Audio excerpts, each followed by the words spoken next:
আসসালামু আলাইকুম। পড়ার পক্ষ থেকে আমি জাকির তাজওয়ার স্বাগত জানাচ্ছি তোমাদের সকলকে। তোমরা যারা যারা আমাদের সপ্তম ক্লাসে যুক্ত হচ্ছ তারা অবশ্যই জানিয়ে দিবে যে ক্লাসটির সাউন্ড কোয়ালিটি এবং ভিডিও কোয়ালিটি ঠিক আছে কিনা।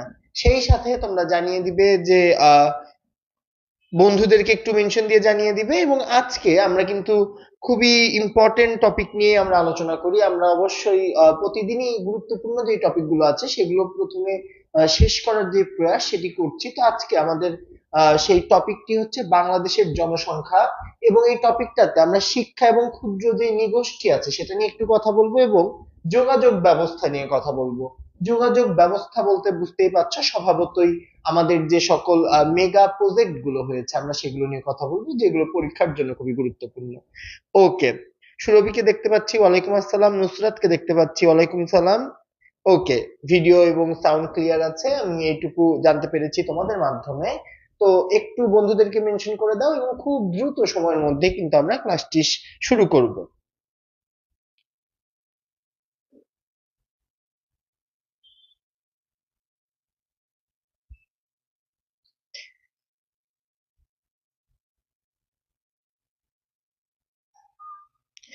ওকে, আতিয়া ওয়ালাইকুম সালাম। তোমরা যারা যারা যুক্ত হচ্ছ অবশ্যই অবশ্যই নিজেদের বন্ধুদেরকে একটু মেনশন করে দিবে। 1 থেকে 2 মিনিট সময় নিব, তারপরেই কিন্তু আমরা শুরু করব। তো আমরা যেইভাবে আগাচ্ছিলাম সেটা হচ্ছে আমরা একটা করে টপিক পড়ি, সেটার কিছু এমসিকিউ সলভ করি, এবং সর্বোপরি তোমাদের জন্য যে গাইডলাইনটা দেয়া থাকে সেটা হচ্ছে তোমরা যে যেই বই ফলো করো না কেন এই টপিকটি তারপরে তোমরা বাড়িতে একবার যদি প্র্যাকটিস করো তাহলেই কিন্তু মোটামুটি একটা ভালো প্রিপারেশনের আওতায় তোমরা চলে আসতে পারো। ওকে, ফাইজা সালাম দিয়েছে, ওয়ালাইকুম আসসালাম। আলহামদুলিল্লাহ ভালো আছি, তোমরা কেমন আছো জানাতে পারো। মিম সালাম দিয়েছে, সিনহা সালাম দিয়েছে। ওকে, একেবারেই কালক্ষেপণ না করে আমরা তাহলে একটু সামনের দিকে আগাই।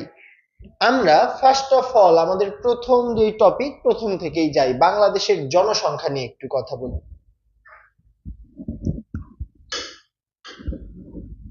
আমরা ফার্স্ট অফ অল বাংলাদেশের জনসংখ্যা নিয়ে যদি একটু কথা বলতে আসি,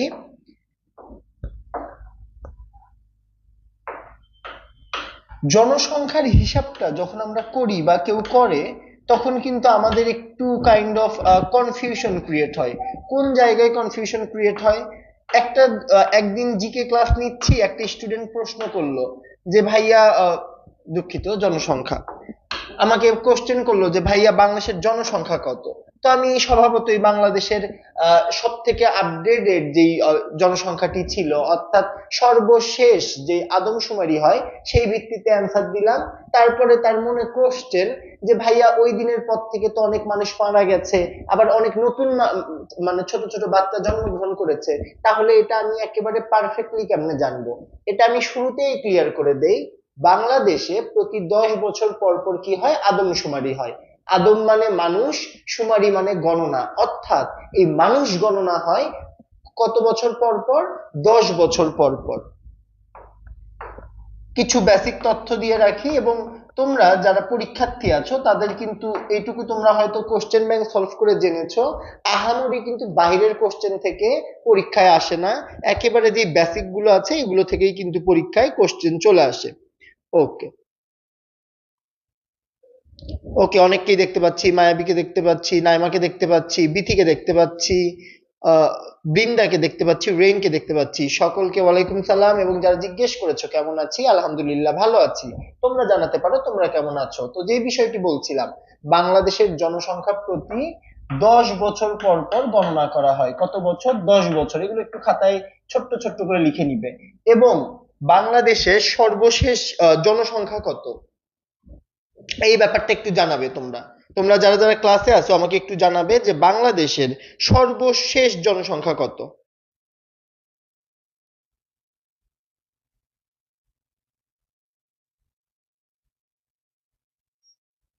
বাংলাদেশের সর্বশেষ জনসংখ্যা কত এটি একটু আমাকে জানাবে। এবং আরেকটি প্রশ্ন আমি সেই সাথে তোমাদের করতে চাই, জনসংখ্যার দিক দিয়ে বাংলাদেশের অবস্থান কত? মানে বিশ্বে যতগুলো দেশ আছে সেগুলোর আয়তন, আয়তন মানে কি? আয়তন মানে আমরা কি বুঝি? একটু কেউ একজন বলো, আয়তন কি? আয়তন হিসেবে যেই দেশগুলো আছে সেগুলোর দৈর্ঘ্য প্রস্থ কতটুকু এটুকু আমাদের কনসার্নের জায়গা না। জনসংখ্যা কি, একটা দেশে, একটা স্বাধীন সার্বভৌম দেশে যেই কয়জন মানুষ বসবাস করে সেই সংখ্যক মানুষকে সেই দেশের জনসংখ্যা বলে। এবং এই জনসংখ্যার দিক দিয়ে বাংলাদেশ বিশ্বের অষ্টম, কততম? জনসংখ্যার দিক দিয়ে বাংলাদেশ বিশ্বের অষ্টম। একটু বিক্ষিপ্ত ভাবে কিছু তথ্য দিব, তারপরে আমরা একটু সাজানো গোছানো ভাবে পড়াশোনা শুরু করব। তার আগে লিখে নাও, জনসংখ্যার দিক দিয়ে বিশ্বে বাংলাদেশের অবস্থান কত? অষ্টম।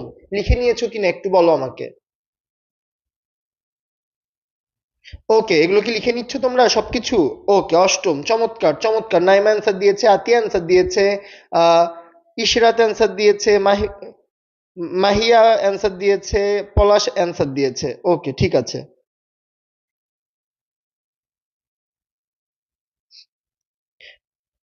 ওকে, ঠিক আছে। তারপরে আমরা যদি জনসংখ্যা নিয়ে আরেকটু ক্লিয়ার কনসেপ্টে যাই, তাহলে জনসংখ্যা গণনা পদ্ধতিটা কেমন? জনসংখ্যা গণনা পদ্ধতিটা কিন্তু খুবই বেশি ইন্টারেস্টিং। কেমন? কিছু মানুষকে নিয়োগ দেয়া হয়, যে সকল মানুষ প্রতিটি এলাকায় একেবারে পাড়া মহল্লা ভিত্তিক, ইউনিয়ন ভিত্তিক, একেবারে ছোট থেকে ছোট প্রত্যেকটি পরিবারের কাছে গিয়ে সেই পরিবারে ভোটার কতজন, ছোট বাচ্চা কতজন, নারী কতজন, শিশু কতজন, এই যে অনুপাতটি গণনা করে, এটাকেই কিন্তু কি বলে? জনসংখ্যা। তারপরে এগুলো কিন্তু সমন্বয় করে প্রতিটি গ্রাম থেকে, সেই গ্রামে ইউনিয়ন পর্যায়ে, ইউনিয়ন পর্যায় থেকে উপজেলা পর্যায়, উপজেলা পর্যায় থেকে জেলা পর্যায়, জেলা পর্যায় থেকে বিভাগ পর্যায়, এবং বিভাগগুলো মিলিতভাবে সর্বশেষ একেবারে সমগ্র বাংলাদেশের যে জনসংখ্যা, সেই জনসংখ্যার বিষয়টি কিন্তু আমরা জানতে পারি। এবং যখনই কোনো জনসংখ্যা উল্লেখ করা হয়, তোমরা জানো সেখানে একটি প্রায় শব্দ ব্যবহার করা হয়। এই প্রায় শব্দ দ্বারা যে কাজটি করা হয়, জনসংখ্যা আমরা ফিক্স করে বলতে পারি না।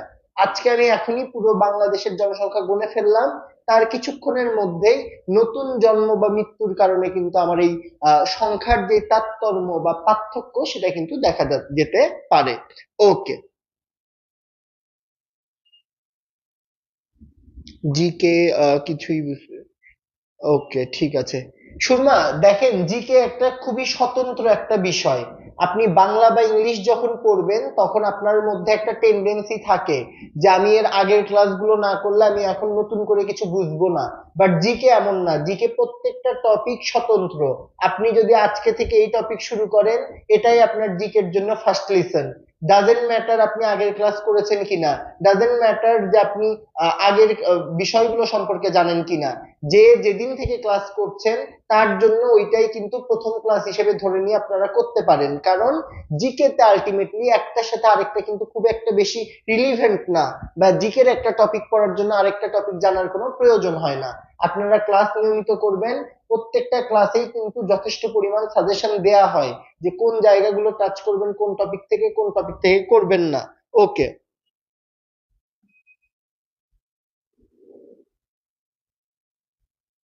ওকে, ঠিক আছে। তারপরে আসেন আমরা একটু সাজানো গোছানো পড়াশোনায় ফেরত যাই। আমরা এখন যে ইনফরমেশন গুলো দেখবো, প্রত্যেকটা ইনফরমেশন গুরুত্বপূর্ণ এবং আপনাদের পরীক্ষায় কিন্তু আসার মতো। ফার্স্ট ইনফরমেশন, জনসংখ্যার দিক দিয়ে বাংলাদেশের অবস্থান বিশ্বে অষ্টম, যেটা আপনারা অলরেডি অ্যান্সার করে ফেলেছেন। এগুলো খাতায় ছোট্ট ছোট্ট করে নোট করবেন, অবশ্যই খাতা কলম নিয়ে এবং ফুল একটা এনার্জি নিয়ে কিন্তু আপনাদেরকে ক্লাসটি করতে হবে। সেকেন্ড বিষয়, জনসংখ্যায় এশিয়ায় বাংলাদেশের অবস্থান পঞ্চম। তার মানে আমরা কি জানতে পারলাম? জনসংখ্যার দিক দিয়ে এশিয়া মহাদেশে তুলনামূলক অন্য মহাদেশের তুলনায় কত? অনেক বেশি জনসংখ্যা। কেন? কারণ বাংলাদেশ পুরো বিশ্বে হচ্ছে অষ্টম, আর শুধুমাত্র এশিয়া মহাদেশেই বাংলাদেশ কত? পঞ্চম। কারণ কি? এখানে চীন আছে, ভারত আছে, এই জনসংখ্যাগুলো অনেক বেশি। এবং এশিয়া মহাদেশের জনসংখ্যা কিন্তু সব থেকে বেশি, মানে এদের সমষ্টি কিন্তু অনেক বেশি। সুতরাং যদি আমাদের প্রশ্ন শুধু বাংলাদেশ না দিয়ে স্পেসিফিক করে বলে এশিয়ায় বাংলাদেশের অবস্থান কত, কিসের ভিত্তিতে? জনসংখ্যার ভিত্তিতে এশিয়ায় বাংলাদেশের অবস্থান কত। বুঝতেছেন কিনা একটু আমাকে বলেন। হ্যাঁ, রোজার সময় কখন ক্লাস হবে, নির্দিষ্ট রুটিন মোতাবেক ক্লাস হবে, সেটা আপনারা খুব শীঘ্রই পেয়ে যাবেন ইনশাল্লাহ।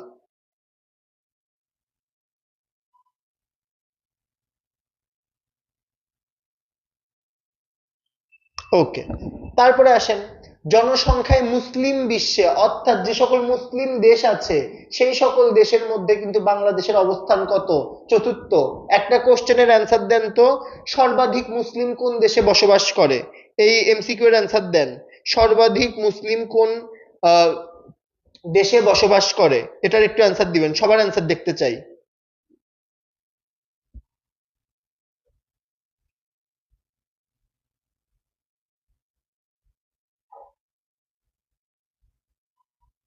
একটু অ্যান্সার দিবেন সবাই, সবাই একটু অ্যান্সার দেওয়ার চেষ্টা করবেন। সবাই একটু অবশ্যই অবশ্যই অ্যান্সার দেওয়ার চেষ্টা করবেন, ঠিক আছে?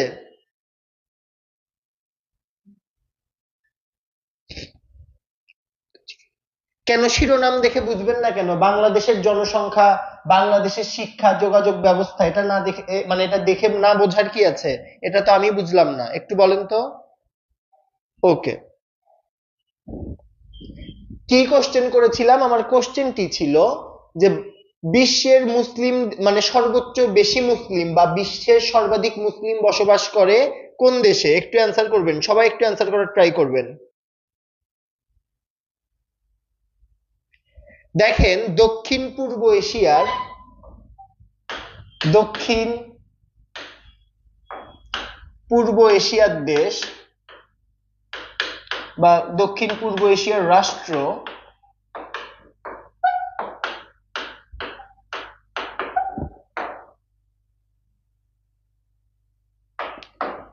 ইন্দোনেশিয়া।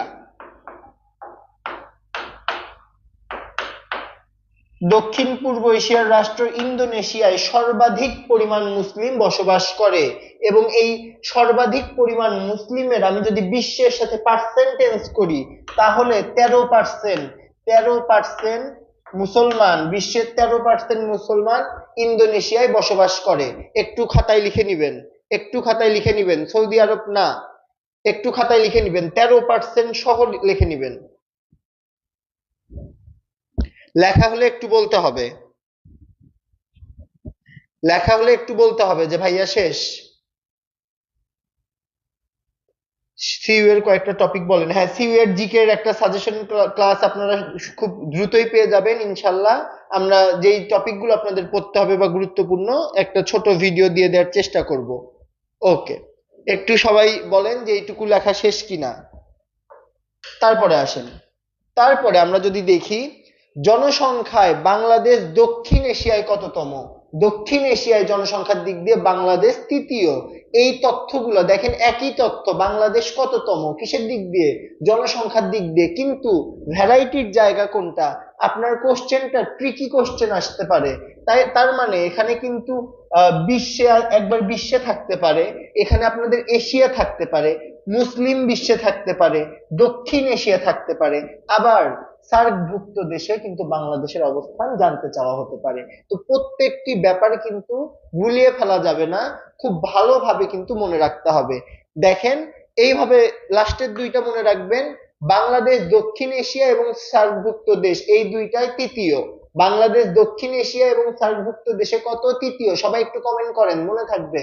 বাংলাদেশ দক্ষিণ এশিয়া এবং সার্কভুক্ত দেশে তৃতীয়। তার পরবর্তীতে আমরা যদি খেয়াল করি, মুসলিম বিশ্বে বাংলাদেশের অবস্থান চতুর্থ। মুসলিম বিশ্বে বাংলাদেশের অবস্থান চতুর্থ, এশিয়ায় পঞ্চম, এবং পুরো বিশ্বে বাংলাদেশের অবস্থান অষ্টম। সবাই একটু আমাকে বলেন, সবাই একটু আমাকে বলেন যে ক্লিয়ার হয়েছে কিনা, এই পেজে কারো কোনো সমস্যা আছে কিনা একটু আমাকে বলবেন। দেখেন, আমি আপনাদের সুবিধার্থে আরেকবার বলি, সার্কভুক্ত দেশ এবং দক্ষিণ এশিয়ার দেশে বাংলাদেশের অবস্থান কত? তৃতীয়। তার পরবর্তীতে আমরা যদি একটু লক্ষ্য করি তাহলে মুসলিম বিশ্বে বাংলাদেশ কত? মুসলিম বিশ্বে বাংলাদেশ চতুর্থ। এবং তার পরবর্তীতে আমরা যদি এশিয়ার কথা চিন্তা করি, এশিয়া মহাদেশে বাংলাদেশের মোট জনসংখ্যা মানে বাংলাদেশের জনসংখ্যা মানে কততম? আমাদের অ্যান্সার কত হবে? আমাদের অ্যান্সার হবে পঞ্চম। এবং সারা বিশ্বে বাংলাদেশের জনসংখ্যা মোট কত? মানে দুঃখিত, বাংলাদেশের জনসংখ্যা কততম? পুরো বিশ্বে হচ্ছে অষ্টম। ক্লিয়ার কিনা একটু বলতে হবে, ক্লিয়ার কিনা একটু বলতে হবে ভাইয়া পুরো। চমৎকার চমৎকার, ওকে, অনেকেই বলেছেন ক্লিয়ার, ঠিক আছে। ক্লাসে যারা আছেন একটু রেসপন্স করবেন, ঠিক আছে? ইপ্তি না বলেছেন কি না? সমস্যা নেই নাকি বুঝতে পারেন নাই? একটু ক্লিয়ার করেন। তারপরে আসেন খুবই ইম্পর্টেন্ট তথ্য, এবং এই স্লাইডে আপনারা যে ইনফরমেশন গুলো পাচ্ছেন বা দেখতেছেন, একেবারে আমি দায়িত্ব নিয়ে বলছি, ক্লাসে কিন্তু আপনারা পরীক্ষার খাতায় গিয়ে কিন্তু আপনাদের মনে হবে যে এই ক্লাসটা করেছিলাম, এই টপিকটা থেকে এই কোশ্চেনটা এসেছে ইনশাল্লাহ। ঠিক আছে, তাহলে চলেন আমরা সেকেন্ড স্লাইডের গুরুত্বপূর্ণ তথ্যগুলো একটু মনে রাখি। উপমহাদেশের প্রথম আদমশুমারি হয় উপমহাদেশে। প্রথম মানুষ গণনা শুরু হয় কবে জানেন? 1872 সালে। উপমহাদেশে প্রথম মানুষ গণনা শুরু হয় কবে? 1872 সালে। এই তথ্যগুলো কিন্তু খুবই গুরুত্বপূর্ণ। এই সাল ভিত্তিক তথ্য এখানে কিন্তু প্রচন্ড পরিমাণে আসে। তাইলে বলেন, উপমহাদেশে এই যে কনসেপ্ট যে মানুষ গণনা করতে হবে, এটা শুরু হয় কবে? 1872 সালে। তারপরে আসেন, বাংলাদেশে এ যাবৎকালে আদমশুমারি হয় কতবার? 6 বার। এখন আপনারা জানেন যে প্রত্যেক 10 বছর পর পর আদমশুমারি হয়, কিন্তু বাংলাদেশ স্বাধীনতা লাভ করেছে কবে? মানে বিজয় লাভ করেছে কবে আলটিমেটলি বাংলাদেশ? 1971 সালে। 1971 সালে একটা রাষ্ট্র কেবলমাত্র স্বাধীন হয়েছে, তার কি দরকার? জনগণের যে সকল সুরক্ষা নিশ্চিত করা, জনগণের জানমালের যে সকল ক্ষতি হয়েছে সেগুলো পূরণ করা, তাদের খাদ্য, বস্ত্র এবং বাসস্থান অর্থাৎ মৌলিক অধিকার নিশ্চিত করা। এই যে কর্মকাণ্ডগুলো ছিল, এগুলো করতে করতে তৎকালীন সময়ে কিন্তু আর এই জনসংখ্যা গণনার বিষয়টি কিন্তু একটু লেট হয়ে যায়। এই জন্য শুরু হয় কবে? শুরু হয় হচ্ছে 1974 সালে। এটা আপনারা মনে রাখবেন, শুরু হওয়া উচিত ছিল কবে? 1971-এ, কিন্তু শুরু হয় 1974-এ। শুধুমাত্র এটাই খালি একটা ডিফারেন্স, তা বাদে প্রত্যেকটা দেখেন, ওটা যদি 71 কল্পনা করতেন, 81, 91, 2001, 2011, 2022, ঠিক আছে, তার মানে কয়বার হয়েছে? 1974, যেটা হওয়ার কথা ছিল 1971-এ হয়নি, 1974-এ। তারপর মনে করা হলো 1974 থেকে আমরা যদি 10 বছর পর পর গণি, আমরা একটু পিছিয়ে যাব। এটা আমরা কি করতে পারি? এবার আমরা 1974-এই করি, ডিফারেন্সটা 10 বছর না রেখে আমি আবার 1981-তে গণনা করি, আমি আবার 1991-তে গণনা করি, আমি 2001-এ গণনা করি, আমি 2011-তে গণনা করি, আমি 2024-এ গণনা করি, দুঃখিত 2022-এ গণনা করি। মানে প্রত্যেকটার ক্ষেত্রেই 10 বছর ডিফারেন্স, কিন্তু শুধুমাত্র প্রথমটা 1974-এ হয়। তাহলে আপনারা জানেন যেটা ব্যতিক্রম সেটা থেকে বেশি প্রশ্ন আসে। তাহলে পরীক্ষায় যদি আপনাদের প্রশ্নটি এমন হয়, বাংলাদেশে প্রথম আদমশুমারি হয় কবে, কি অ্যান্সার হবে? সবাই একটু কমেন্টে অ্যান্সার করে দেই, অ্যান্সারটা সবাই একটু কমেন্টে করে দেই।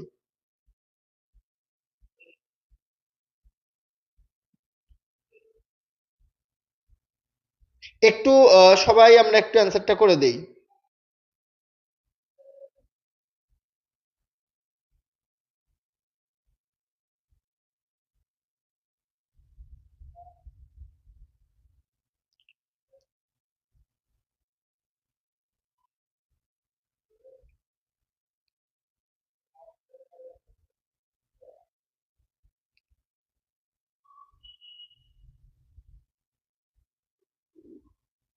লিখছেন কিনা একটু আমাকে বলেন, লেখা হলে একটু বলতে হবে।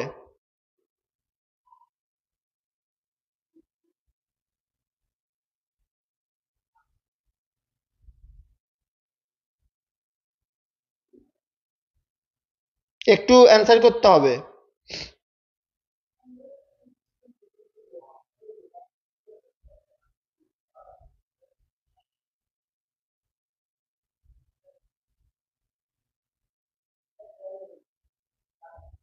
আচ্ছা, আপনারা অনেকে 74 অ্যান্সার করতেছেন। আচ্ছা,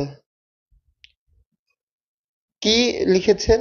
এনআর ইসলাম 2011-র পরে ও আচ্ছা আচ্ছা, আরেকটা তথ্য দেই।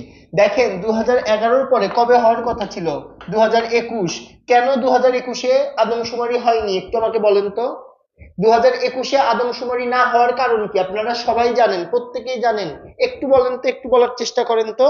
2021 সালে আমরা যে মহামারী করোনার সাথে কিন্তু আমাদেরকে আক্রান্ত করছিল, এবং ব্যাপক সংখ্যক মানুষ কিন্তু সে সময়ে মৃত্যুবরণ করছিল, তখন কিন্তু সিদ্ধান্ত নেওয়া হয় আদমশুমারিটা তৎকালীন সময়ের জন্য কিন্তু আর উপযোগী হচ্ছে না। সেই জন্য 1 বছর গ্যাপে এটা 2021-এ না করে 2022 সালে করা হয়েছে। ক্লিয়ার কিনা একটু বলেন, ক্লিয়ার কিনা একটু বলেন। এবং 2022-এ করতে গিয়ে কিন্তু আরেকটি সমস্যা হলো। সেই সমস্যাটি হচ্ছে আদমশুমারি যখন করা হবে তখন কিন্তু সিলেটে আবার বন্যার যে দুর্যোগ সেটি দেখা গেল, এবং আদমশুমারির যে প্রসেসটা সেটি কিন্তু আবারও বাধাপ্রাপ্ত হলো। তার মানে বাংলাদেশ যখন স্বাধীনতা লাভ করলো, তারপরে 1971-এ না হয়ে 1974-এ হলো, তারপর প্রত্যেকটি 10 বছর ব্যবধানে হলেও আমাদের সর্বশেষ যেই আদমশুমারি সেটি হয় 2022 সালে। 2021 সালে না হওয়ার কারণ কি? না হওয়ার কারণ প্রাণঘাতী যেই করোনা ভাইরাস ছিল সেই করোনা ভাইরাসের জন্য। তার পরবর্তীতে আপনাদেরকে আরো একটি তথ্য দিয়ে রাখি। সেই তথ্যটা হচ্ছে, আপনারা বিভিন্ন জায়গায় দেখবেন বাংলাদেশের জনসংখ্যা কত এটা নিয়ে বিভিন্ন বইয়ে বিভিন্ন লেখা থাকে। আপনারা দেখবেন সর্বশেষ 2024 সালের গণনা অনুযায়ী, 2025 সালের সমীক্ষা অনুযায়ী। এখন আপনারা অনেকে কনফিউজ হয়ে যান যে ভাইয়া আপনি একবার নিজেই বলতেছেন বাংলাদেশের সর্বশেষ আদমশুমারি হয়েছে 2022 সালে, আবার আপনি নিজেই বলতেছেন 2025 সালের সমীক্ষা অনুযায়ী। তাহলে ভাইয়া এটা মিলল না তো। কেন মেলে না আমি সেই ব্যাপারটা বলি। বা আদমশুমারি বা মানুষ যেই গণনা, এই মানুষ গণনাটা বিভিন্ন ক্ষেত্রে বিভিন্ন ভাবে হয়।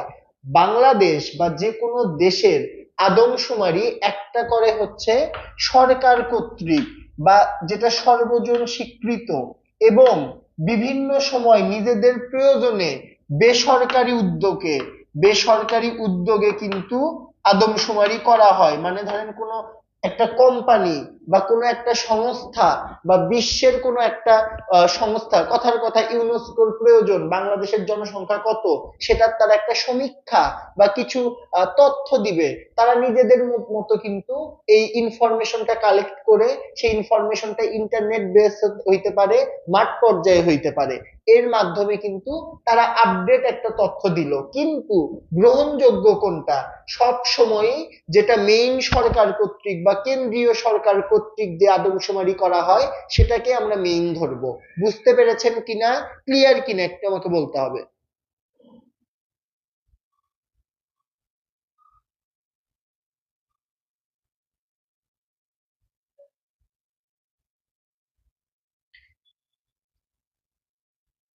আচ্ছা, নাসরিন একটা কোশ্চেন করেছেন, আপনাদের যারা দেরিতে ভর্তি হয়েছেন তাদের বিষয়ে যেই মানে আমাদের নির্দেশনা ছিল, সেই নির্দেশনাটা ছিল যে আমাদের যে লাইভ ক্লাসগুলো হচ্ছে সেগুলো আপনারা করতে থাকেন, কারণ আমরা চাচ্ছিলাম না আপনারা পিছিয়ে যান, আপনারা একই ফ্লোতে চলেন।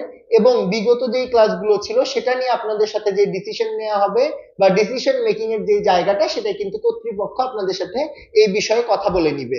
তো আপনাদের হতাশ হওয়ার কোনো কারণ নেই। এবং আমি আপনাদের একটু আগেই এই কথাটা বলেছি যে জিকে আপনি যেই ক্লাস দিয়ে শুরু করবেন সেটাই আপনার প্রথম ক্লাস হইতে পারে। জিকে এমন না যে আপনার 1 নাম্বার টপিক 2 নাম্বার টপিক এইরকম কোনো সিকোয়েন্স করতে হবে। সুতরাং আপনাদের এই শেষ সময়ে আপনাদের মনোযোগটা পড়াশোনার দিকেই ফোকাস করা উচিত।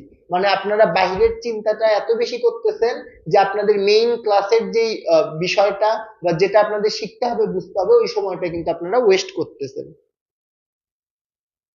আচ্ছা, হ্যাঁ ফাহিমা, সবই শুনতেছি, বাট আসলে সাথে সাথে তো আর রিপ্লাই দিলে আমার ক্লাসের ইয়েটা দেয়া সম্ভব হয় না। রুটিন সম্পর্কে অলরেডি বলেছি যে রোজার মাস চলে আসছে অলরেডি। তো রুটিনের যে ব্যাপারটি সেটি কিন্তু খুব দ্রুতই তোমাদেরকে জানানো হবে, ঠিক আছে? একই কোশ্চেন যদি তোমরা বারবার করো ভাইয়া আপুরা, তাহলে কিন্তু আমার পড়াতে একটু ইন্টারাপ্ট হয়। তো সেই ক্ষেত্রে একটু এই যে বিষয়টি নিয়ে একবার কথা বলেছি, তো এই বিষয়টি নিয়ে বারবার যদি কোশ্চেন করো সবার জন্যই কিন্তু মানে একটু কঠিন হয়ে যায়। রুটিনের ব্যাপার আমি অলরেডি 2বার বা 3বার বলেছি যে রোজার মাস আসলে রুটিনের যে ব্যাপারটি সেটা কিন্তু তোমরা পেয়ে যাচ্ছ, যেহেতু কাল বা পরশু থেকেই তোমাদের রোজা শুরু হচ্ছে।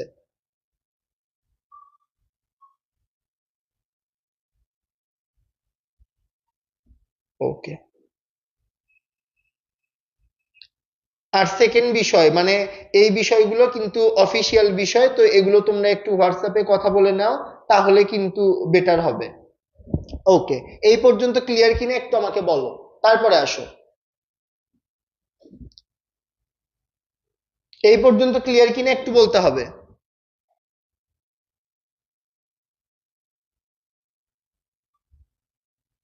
এই পর্যন্ত ক্লিয়ার কিনা একটু বলো, এবং তোমাদের যেই কোশ্চেন ছিল সেই কোশ্চেন গুলোর কিন্তু আমি অলরেডি অ্যান্সার দিয়েছি। এখন সেম বিষয় নিয়ে যদি তোমরা বারবার কমেন্ট করো, মানে আমার এই সেম বিষয়টা বারবার বলতে হবে, তোমাদের ক্লাসটাই পিছিয়ে যাবে, কারণ ডিসিশন মেকিং এর যেই জায়গাটা সেটা অফিস কর্তৃপক্ষ তারা কিন্তু এই বিষয়ে তোমাদের সাথে কথা বলে নিবে, এটা কিন্তু আমি অলরেডি বলেছি।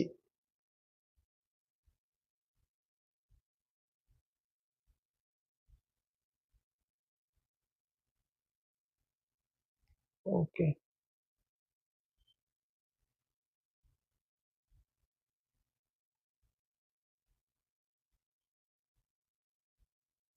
ক্লাসে বলতে হয়, বুঝতে পেরেছি, আমি অ্যান্সারও করেছি, কিন্তু যদি বারবার অ্যান্সার করে মানে সেম কোশ্চেন করেন, উত্তরটা কিন্তু পরিবর্তন হবে না, উত্তরটা কিন্তু সেম থাকবে, এই জন্য বারবার অ্যান্সার করতেছি না। আপনাদের যেই রুটিনের বিষয় সেটা নিয়ে কিন্তু দ্রুতই সিদ্ধান্ত আপনাদেরকে জানানো হবে, অলরেডি বলেছি। এবং যারা পরবর্তীতে জয়েন করেছেন তাদের বিষয়েও এই বিষয়ে আপডেট পাবেন আপনারা। শুধুমাত্র লাইভ ক্লাসগুলো আপনারা করেন, প্রিভিয়াস ক্লাসগুলো নিয়ে আপনাদের সাথে কথা বলে নেওয়া হবে। ওকে। ওকে, তানজিলা ভুইয়া তো অ্যান্সার দিয়েই দিল, ওই কোশ্চেনের আর অ্যান্সার নাই দেই। ওকে। বাংলাদেশের ষষ্ঠ আদমশুমারি এবং গৃহগণনা। গৃহগণনা মানে কি, কতগুলো ঘর আছে। আপনাদের মাঝে মাঝে আপনারা দেখেছেন বাংলাদেশের গৃহহীন মানুষ এত, দরিদ্র সীমার নিচে এত, নিম্ন মধ্যবিত্ত এত, মধ্যবিত্ত এত, এই ধরনের কিন্তু বিভিন্ন তথ্য আপনারা দেখতে পান।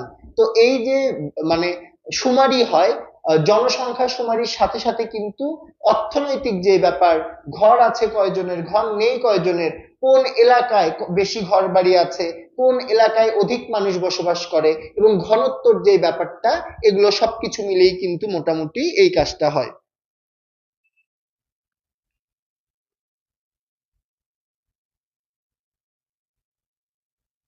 ওকে, ঠিক আছে।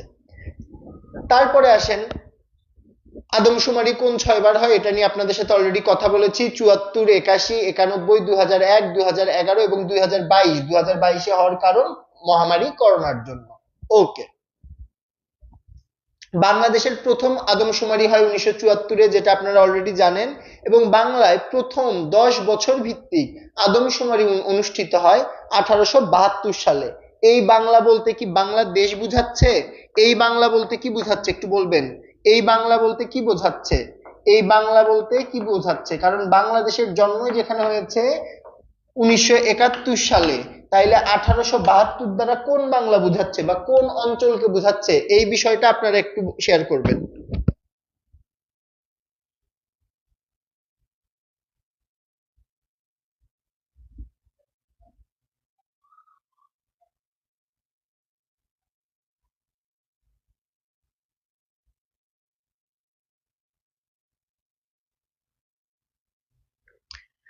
আচ্ছা, যখন কিন্তু আপনার কি ছিল, আপনার এই বিভক্তিটা ছিল না, পশ্চিমবঙ্গ, বাংলা সহ শুরু করে, মানে যখন এই উপদেশকে আমরা বিবেচনা করতাম, তৎকালীন সময় থেকেই কিন্তু এই ধারণাটা প্রচলিত ছিল যে 10 বছর ভিত্তিক বা 10 বছর পর পর আদমশুমারি বা জনসংখ্যার যেই গণনা, সেই গণনাটা কিন্তু শুরু হবে। তারপরে দেখেন, মেটা সিটি কি? মেটা সিটি, এটা একটা আছে আমাদের মেটা সিটি, একটা আছে আমাদের মেগা সিটি। ঠিক আছে, তো এই দুইটায় কনফিউজ হওয়ার কিছু নেই। খাতায় একটু লেখেন, মেটা সিটি ভার্সেস মেগা সিটি, খাতায় একটু লিখে নেন। মেটা সিটি, মেটা ভার্সেস, মেটা ভার্সেস মেগা, এটা একটু লিখে নেন খাতায়। একটু সবাই দ্রুত খাতায় লিখে নেন, আপনাদের যে রাগ, অভিমান, ক্ষোভ আমি সবই বুঝতে পেরেছি, এবং এই বিষয়ে আপনারা খুবই দ্রুত সব তথ্য পাবেন, এইটুকু ইনশিওর করতেছি। তো এখন একটু আপনারা জাস্ট খালি ক্লাসটা একটু মনোযোগ দেন। ওকে।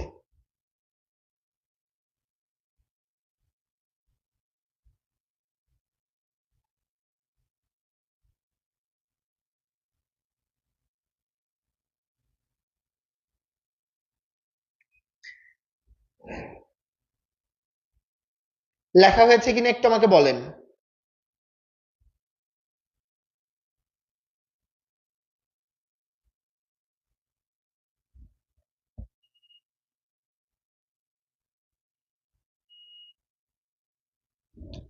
ওকে, দেখেন মেটা হচ্ছে মেগার থেকে বড়, মেটা মেগার থেকে বড়, মেটাই কি হবে 2 কোটি বা 20 মিলিয়নের অধিক জনসংখ্যা, 2 কোটি বা 20 মিলিয়নের অধিক জনসংখ্যা থাকলে সেটা কি হবে মেটা, মেটাতে কি থাকবে 2 বা তার অধিক, মানে 2 কোটি বা তার অধিক, আর মেগাতে কি থাকবে 1 কোটি বা তার অধিক, তার মানে মেটাতে কি থাকবে 2 কোটি বা তার অধিক, মানে 2 কোটি প্লাস থাকলে সেটা হচ্ছে মেটা সিটি। কোনো একটা শহরে যদি 2 কোটি প্লাস মানুষ বসবাস করে বা অবস্থান করে তাকে বলা হবে মেটা সিটি, যদি 1 কোটি প্লাস মানুষ বসবাস করে তাকে বলা হবে মেগা সিটি। মেটা এবং মেগা বুঝতে পেরেছেন কিনা একটু আমাকে বলেন। প্লাস দ্বারা কি বুঝাইলাম 2 কোটির বেশি, আর মেগাতে 1 কোটির বেশি মানুষ, মানে 1 কোটি অথবা তার বেশি মানুষ থাকলে সেটা কি হবে 1 কোটি বা তার বেশি মানুষ থাকলে সেটা কি হবে একটু কমেন্ট করেন। 1 কোটি বা তার বেশি মানুষ থাকলে কি হবে একটু কমেন্ট করেন। আশরাফুল ভাইয়া সেম বিষয় আমি 4 বার 5 বার বললাম, এখন যদি আপনারা মনে করেন যে সেম মানে কমেন্ট আপনারা জাস্ট কপি পেস্ট করবেন বারবার আর আমি বারবারই অ্যান্সার দিব, আলটিমেটলি কিন্তু আপনাদেরই একটা ক্লাসের এই টাইমটা নষ্ট হবে, কারণ এই টপিকটা আমার আজকেই শেষ করতে হবে। তো একটু কোঅপারেটিভ হন, আপনাদের কোশ্চেন আমি বুঝতে পেরেছি, আমরা কথা বলে আপনাদের কিন্তু এটা দ্রুত ইনফর্ম করব। তো আশা করি বুঝতে পেরেছেন। ওকে, ঠিক আছে, এই কোশ্চেনটা কিন্তু এবার আসার মতো, ঠিক আছে। মেটা সিটি আর মেগা সিটি, আবার বলি মেটা সিটিতে 2 কোটি বা তার অধিক, মেগা সিটিতে কি 1 কোটি বা তার অধিক। ঢাকা বর্তমানে বিশ্বের নবম কি সিটি মেগা সিটি, মানে কি মেগা সিটি কি 1 কোটির উপরে, জনসংখ্যা 1 কোটির উপরে, এবং যে ক্রমবর্ধমান হারে ঢাকার জনসংখ্যা বৃদ্ধি পাচ্ছে খুব দ্রুতই কিন্তু ঢাকা মেটা সিটিতেও পরিণত হলে অবাক হওয়ার মতো কিছু নেই। বুঝতে পেরেছেন কিনা একটু আমাকে বলেন। ওকে, বৃন্দা দাস আপনি কিন্তু মেগা সিটি বানানটা একটু ভুল করেছেন আপু, একটু ঠিক করে নেন, ঠিক আছে, সিটি না সিটি। ওকে, তারপরে দেখেন ঢাকা বর্তমান বিশ্বের নবম মেগা সিটি, মানে বিশ্বে যদি আমরা মেগা সিটিদের একটা তালিকা করি জনসংখ্যার ভিত্তিতে যে কোন দেশে সব থেকে বড় মেগা সিটি আছে, তাইলে সেই তালিকায় বাংলাদেশের ঢাকার অবস্থান কত, ঢাকার অবস্থান 9তম বা নবম। জনসংখ্যার আধিক্য, আধিক্য মানে কি অতিরিক্ত না, আধিক্য মানে কি আধিক্য মানে জনসংখ্যা বেশি হওয়া বা অতিরিক্ত হওয়া। রোধকল্প, রোধকল্প মানে কি আমি একেবারে ইনফর্মাল ভাষা আপনাদের বোঝার সুবিধার্থে লিখছি, রোধকল্পে মানে আটকাতে। এই যে ঢাকার জনসংখ্যা বেশি এটা আটকাতে কি করা হচ্ছে, বাংলাদেশের জাতীয় জনসংখ্যা নীতি, কি জাতীয় জনসংখ্যা নীতি প্রণীত হয়, যেটা কবে প্রণীত হয় 1976 সালে। প্রথম আদমশুমারি হয় কবে 1974 সালে। তার পরবর্তীতে ঢাকায় যে বিপুল জনসংখ্যা, এই জনসংখ্যা কমানোর কারণে কি করা হয়, জনসংখ্যা কমানোর কারণে কিন্তু মানে যেন কমানো যায় এই জনসংখ্যা, অধিক জনসংখ্যা রোধে 1976 সালে একটা নীতি প্রণয়ন করা হয়। নীতিটা কি, নীতিটা হচ্ছে জাতীয় জনসংখ্যা নীতি। এখন যদি প্রশ্ন আসে জাতীয় জনসংখ্যা নীতি কবে মানে চালু করা হয় একটু আমাকে বলবেন, কবে চালু করা হয় একটু আমাকে বলবেন।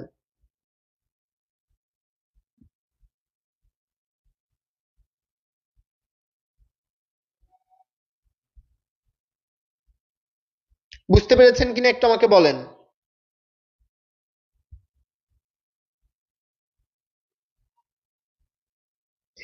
আচ্ছা, ফাতেমাতুজ জোহরা বলেছেন বইয়ে লেখা ষষ্ঠ মেগাসিটি, এই ব্যাপারটা আমি আপনাদেরকে একটু ক্লিয়ার করে দেই, এই ব্যাপারটা আমি ক্লিয়ার করে দেই। একটু আগে আমি আপনাদেরকে বলেছি যে আমরা সব সময় কি ধরবো, আমরা আমাদের সর্বশেষ যে আদমশুমারি হয়েছে সরকারিভাবে, সেই সরকারিভাবে আদমশুমারি যে হয়েছে সেটা লাস্ট হয়েছে 2022 সালে। সেই 2022 সালের তথ্য অনুযায়ী, কত সালের 2022 সালের তথ্য অনুযায়ী ঢাকা বিশ্বের নবম মেগাসিটি। তার পরবর্তীতে আপনাদের একটু আগে আমি বলেছি বেসরকারি ভাবেও অনেকে এই গণনাগুলো করে, এই বেসরকারি গণনাতে ঢাকাকে ষষ্ঠতে স্থান দেয়া আছে অনেক বইয়ে, কিন্তু যদি অপশনে আপনাদের ষষ্ঠ বা নবম দুইটাই থাকে তখন আপনারা কিন্তু নবম দিবেন, কোনো কারণে নবম না থাকলে ষষ্ঠ দিবেন, কারণ জনসংখ্যার ক্ষেত্রে সবসময় মনে রাখবেন দেশের যেই মূল যেই আদমশুমারি হয় সেই তথ্যটাই কিন্তু গুরুত্ব পায়। এই যে আমাদের বাংলাদেশে 6 বার অলরেডি আদমশুমারি হয়েছে, এগুলোই কিন্তু জনসংখ্যা জানার জন্য বা বোঝার জন্য মেইন যেই নিয়ামক বা মেইন যেই কি বলবো আমি তথ্যসূত্র, এগুলোকে কিন্তু মেইন ধরা হয়, বাকিগুলা কিন্তু আপনার বেসরকারি ভাবে হয় বা এগুলোতে অতটা সচেতনতার সাথে কিন্তু কাজ করা হয় না, এগুলোকে এই জন্য সরকারি ভাবে স্বীকৃতি দেওয়া হয় না। বুঝছেন কিনা একটু বলেন।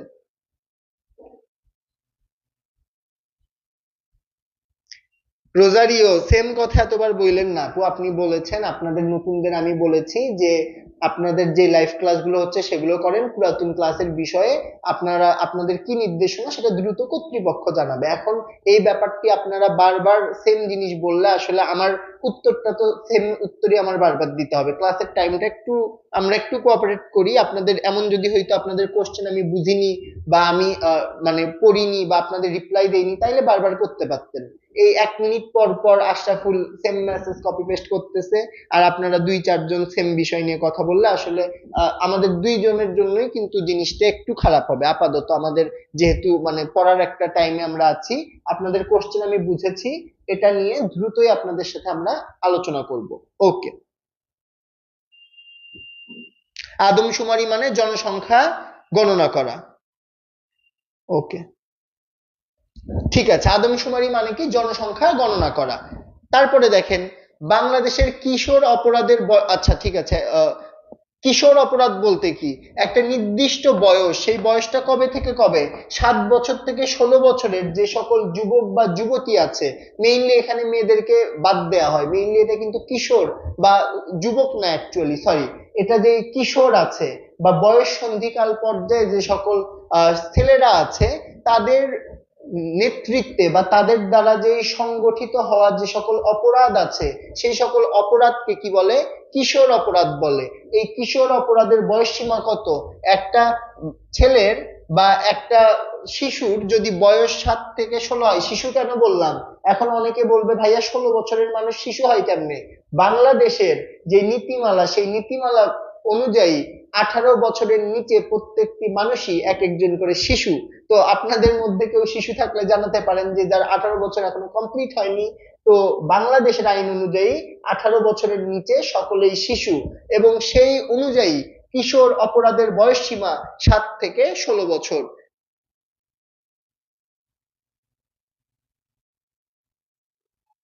ওকে, বুঝছেন কিনা একটু বলেন।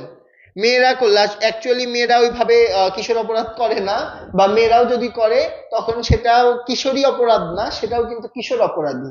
কারণ কিশোর অপরাধ একটা টার্ম, একটা আপনার শাস্তিযোগ্য বা নিরাময়যোগ্য একটা টার্ম, সেই টার্মটা দ্বারা পুরুষ এবং নারী বা কিশোর এবং কিশোরী দুই পক্ষকেই কিন্তু বোঝানো হয়।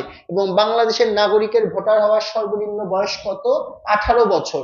এখানে একটা অতিরিক্ত তথ্য রাখেন, বিশ্বের অন্যান্য দেশে ভোটার হওয়ার সর্বনিম্ন বয়স 17 বছর।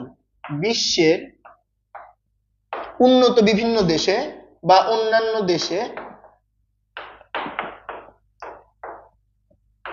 ভোটার হওয়ার বয়স কত, 17 বছর। লিখে নেওয়া হলে একটু ডান বলবেন, পরের স্লাইডে যাব। লিখে নেওয়া হলে একটু ডান বলবেন কাইন্ডলি।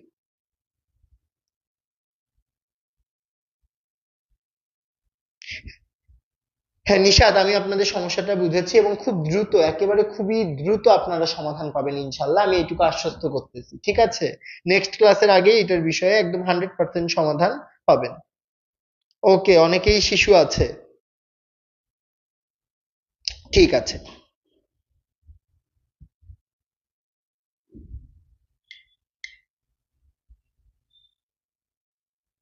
হুম, মেয়েরা সব সময় ভালো, সঠিক। ছেলেরা এই কথার একটা দৃঢ় প্রতিবাদ করেন। একজন কমেন্ট করেছে মেয়েরা সব সময় ভালো, এই কথার একটা দৃঢ় প্রতিবাদ চাই। ওকে, তারপরে আসেন ম্যালথাসের মতে। ম্যালথাস কে ছিলেন? ম্যালথাস একজন মানে আপনারা বলতে পারেন উনি একজন পপুলেশন সায়েন্টিস্ট ছিলেন, বা এই জনসংখ্যা, তারপর হচ্ছে এই জন্মহার, জন্ম নিয়ন্ত্রণ, এগুলো নিয়ে তিনি কাজ করতেন। সেই ম্যালথাসের মতে জনসংখ্যা বাড়ে কি হারে, জ্যামিতিক হারে। জ্যামিতিক হার মানে কি, এখানে ধরেন যে এখানে একটা টার্ম বলেছে 1 2 4 8 16, মানে এখানে দেখাইছে ডবল হারে জনসংখ্যা বাড়ে। কি হারে, ডবল হারে জনসংখ্যা বাড়ে সেটা বুঝিয়েছে। এখানে আরো একটা কথা আছে, জনসংখ্যা বাড়ে জ্যামিতিক হারে কিন্তু সম্পদ বাড়ে কিন্তু জ্যামিতিক হারে কিন্তু সম্পদ বাড়ে না। যেমন আমি যদি একটু এক্সপ্লেইন করি, যেমন ধরেন আপনার দাদুর 50 বিঘা জমি ছিল, তার দুইজন সন্তান হলো, এই দুইজন সন্তান পেল এই 50 বিঘা করে জমি, তখন কি হয়ে গেল, 25-25 বিঘা হয়ে গেল। বা জনসংখ্যা যতই বাড়ুক, ভূপৃষ্ঠে যে জমির পরিমাণ বা আমাদের বাংলাদেশের যে আয়তন, সেই আয়তন কি পরিবর্তিত হচ্ছে? সেই আয়তন কিন্তু পরিবর্তিত হচ্ছে না। এই জন্য বলা হয় জনসংখ্যা জ্যামিতিক হারে বাড়লেও বাংলাদেশ বা যে কোনো দেশের কিন্তু সম্পদ এই জ্যামিতিক হারে বৃদ্ধি পায় না। এই পর্যন্ত কোনো কোশ্চেন আছে? বুঝছেন কিনা একটু আমাকে বলেন, বুঝছেন কিনা একটু আমাকে বলেন। জনসংখ্যা বিষয়ক গবেষণা প্রতিষ্ঠান national institute of population research and training, I repeat, national institution of population research and training এর অবস্থান কোথায়? আজিমপুর ঢাকায়। কোথায়? আজিমপুর ঢাকায়। আজিমপুর কোথায়? ওই তো নীলক্ষেত নিউ মার্কেট এরিয়া থেকে একটু সামনে গিয়ে আজিমপুর, সেই আজিমপুর ঢাকায় এই যে আমাদের national institute of population research and training এর অবস্থান। এটি প্রতিষ্ঠা হয় কবে? 1977 সালে। 1977 সালে প্রতিষ্ঠিত হয়।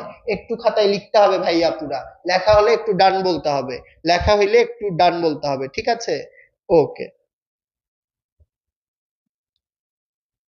তানজিনা, আমি আবারও বলি, সেটা হচ্ছে আমাদের জনসংখ্যা যতই বৃদ্ধি পাক না কেন, আমাদের কিন্তু যেই ভূপৃষ্ঠের যে পরিমাণ বা আমাদের যে বাংলাদেশের আয়তনের কথাই আপনারা বিবেচনা করেন, বাংলাদেশের আয়তন কিন্তু বৃদ্ধি পাচ্ছে না ওই হারে। যে হারে আমাদের জনসংখ্যা বৃদ্ধি পাচ্ছে, বাংলাদেশের আয়তন কিন্তু বৃদ্ধি পাচ্ছে না বা দৈর্ঘ্য প্রস্থ বৃদ্ধি পাচ্ছে না। তার মানে আমরা কি বলতে পারি, যে জনসংখ্যা জ্যামিতিক হারে বাড়লেও কিন্তু এটা কিন্তু বাড়ে ক্রমিক হিসেবে। ক্রমিক বলতে 1 2 3 4 এই হিসেবে, বা এটাকে আমরা গাণিতিক হিসেবেও বলতে পারি। তার মানে জনসংখ্যা বৃদ্ধি পায় কি হিসেবে? জনসংখ্যা বৃদ্ধি পায় আপনার জ্যামিতিক হারে, কিন্তু আমাদের যে সম্পদ, সেই সম্পদ বা যে আমাদের ভূখণ্ড, এটি বৃদ্ধি পায় কি হিসেবে? এটি বৃদ্ধি পায় আপনার ক্রমিক হিসেবে বা গাণিতিক হিসেবে। তারপরে আসেন, বাংলাদেশে সব থেকে কম দারিদ্র সীমার নিচে বাস করে নারায়ণগঞ্জ জেলার লোক। এটাকে আমি যদি সহজ ভাষায় বলি, কম দরিদ্র কোথায় বাস করে? কম দরিদ্র সীমা বলতে কি বুঝি আমরা? প্রত্যেকটি দরিদ্র সীমা বলতে একটা নির্দিষ্ট আয় বোঝানো হয়। মানে ধরেন 1 বছরে এই ব্যক্তি যদি এত আয়ের উপরে বা এত টাকার উপরে আয় করে, তাহলে সে দরিদ্র সীমার উপরে। আর যদি কোনো ব্যক্তি 1 বছরে এত টাকা, একটা নির্দিষ্ট পরিমাণ থাকে, সেই পরিমাণটা মেইনলি ডলারে হিসাব করা হয় উন্নত বিশ্বের হিসেবে। যেমন বিষয়টি এমন হতে পারে, কোনো ব্যক্তির দৈনিক আয় যদি $20 নিচে হয়, তাহলে সে দরিদ্র, এমন একটা সূচক থাকতে পারে। সেই হিসেবে যারা সেটার নিচে, তাদেরকে বলা হয় দরিদ্র সীমা বা দারিদ্র সীমার অন্তর্গত। বুঝছেন কিনা বলেন, বুঝছেন কিনা একটু বলেন।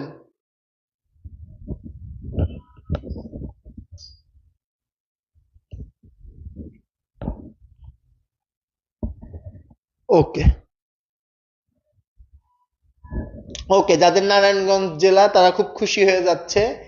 বাংলাদেশে সব থেকে বেশি দারিদ্র সীমার নিচে বসবাস করে কুড়িগ্রাম জেলার লোক।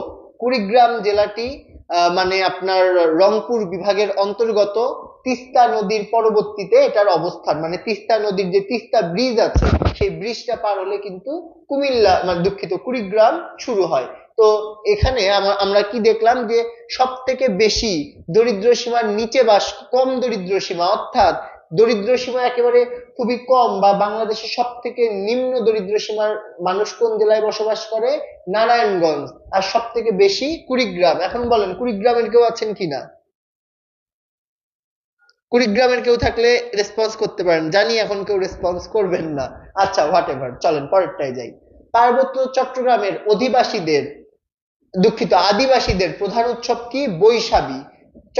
আমরা এখন একটু আপনার কম্বাইন্ডে আসলাম। আমরা জনসংখ্যার মধ্যে আমরা শুধুমাত্র বাঙালিদেরকেই বুঝাই না, আমাদের সাথে যে সকল ক্ষুদ্র নিগোষ্ঠী আছে তারাও কিন্তু আমাদের অংশ, তারা আমাদের পার্ট, আমরা তাদেরকে কখনোই নেগলেক্ট করতে পারি না। তো সেই জন্য জনসংখ্যা পার্টের মধ্যে আমরা কিন্তু তাদেরকে নিয়েও আমরা কথা বলবো। মৌ, কি বোঝেননি? স্পেসিফিক কোশ্চেন করেন, বুঝাই দিচ্ছি। ওকে, অনেকের বিয়ের বয়স হয়ে গেছে সেটাও কমেন্টে জানাচ্ছেন, সেটা আসলে কমেন্টে না জানিয়ে বাসায় জানান, দেখবেন একটা ফলপ্রসূ সমাধান পাবেন। তারপরে, পাঙ্গন উপজাতির ধর্ম কি ইসলাম? এটা কিন্তু এবছরও ঢাকা বিশ্ববিদ্যালয়ের প্রশ্নে এসেছে। ঢাবি যেই 24-25 সেশনের যে এক্সামটি হলো সেই পরীক্ষায় কিন্তু এটি এসেছে। পাঙ্গন উপজাতির ধর্ম কি ইসলাম? তারপরে, রাখাইনরা সব থেকে বেশি বাস করে কোথায়? পটুয়াখালীতে। এগুলো একটু খাতায় ছোট্ট ছোট্ট করে লিখে নেন। রাখাইন একটা টান দিয়ে লিখে নেন কোথায়? পটুয়াখালী, তাহলে কিন্তু মনে থাকবে। তারপরে দেখেন, বাংলাদেশ প্রতিষ্ঠিত প্রথম উপজাতীয় সাংস্কৃতিক কেন্দ্র কোথায়? উপজাতীয় সাংস্কৃতিক একাডেমি। বাংলাদেশের প্রথম উপজাতীয় সাংস্কৃতিক কেন্দ্র মানে যত উপজাতি আছে তাদের যে সকল সংস্কৃতি আছে, সেটা আপনি নাচ গান খাদ্য পোশাক, তাদের ভাষা, তাদের বৈচিত্র্য, তাদের বৈশিষ্ট্য, তাদের বিবাহ পদ্ধতি, তাদের সমাজ ব্যবস্থা, এগুলো সবকিছুর সমন্বয়ে কিন্তু তাদের এগুলো যেন সংরক্ষণ করা থাকে, এগুলো যেন পরবর্তী প্রজন্ম জানতে পারে, এই জন্য কি গঠিত হয়েছিল? গঠিত হয়েছিল উপজাতীয় সাংস্কৃতিক কেন্দ্র, যেটার নাম উপজাতীয় সাংস্কৃতিক একাডেমি। এটা উপজাতিক সাংস্কৃতিক কেন্দ্র, সেই কেন্দ্রের নাম কি? উপজাতীয় সাংস্কৃতিক একাডেমি। যেটা কোথায়? বিরিশিরি। স্থানটা কোথায়? বিরিশিরি। একটু লিখে নেন, লেখা হলে একটু ডান বলেন, লেখা হলে একটু ডান বলে দেন।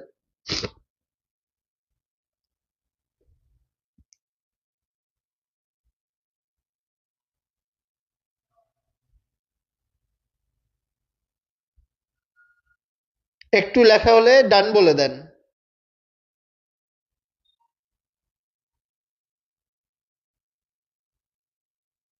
আমার এরিয়াতে এখনো আজান দেয়নি, আমার এরিয়াতে আজান দিলে অবশ্যই রেস্ট নিব, ঠিক আছে? তারপরে আসেন, বিরিশিরিটা কোথায়? নেত্রকোনা জেলায়, ঠিক আছে? বিরিশিরি 1977 সালে প্রতিষ্ঠিত হয় নেত্রকোনা জেলায়। এটি সোমেশ্বরী নদীর তীরে অবস্থিত। নাম সোমেশ্বরী নদী, তার তীরে অবস্থিত বিরিশিরি, এবং সেটা কোথায়? নেত্রকোনায় অবস্থিত। ঠিক আছে, আমি আবার রিপিট করি, নাম কি? সোমেশ্বরী। এটার যে- মানে এই জায়গাটার নাম বিরিশিরি, এবং এটা কোথায় অবস্থিত? নেত্রকোনা। তার মানে সোমেশ্বরী নদীর তীরে অবস্থিত বিরিশিরি, যেটা কোথায়? নেত্রকোনা জেলায়। তারপরে দেখেন, পার্বত্য চট্টগ্রাম রাঙামাটি বান্দরবান এবং খাগড়াছড়ি জেলায় বসবাসকারী ক্ষুদ্র নৃগোষ্ঠীর সংখ্যা, আপনারা যদি অপশনে 11 পান বা 13, এই দুইটাই যদি থাকে অপশনে, তাহলে আপনারা দিবেন 11টি, আর যদি 11 না থাকে তখন দিবেন 13টি। বুঝছেন কিনা একটু আমাকে বলেন। মতান্তরে মানে বিভিন্ন মত অনুযায়ী বা বিভিন্ন জায়গার জরিপ অনুযায়ী কোথাও কোথাও বলে 11টি ক্ষুদ্র নৃগোষ্ঠী বা উপজাতি বসবাস করে, কেউ কেউ বলে 13টি। বুঝছেন কিনা একটু আমাকে বলেন।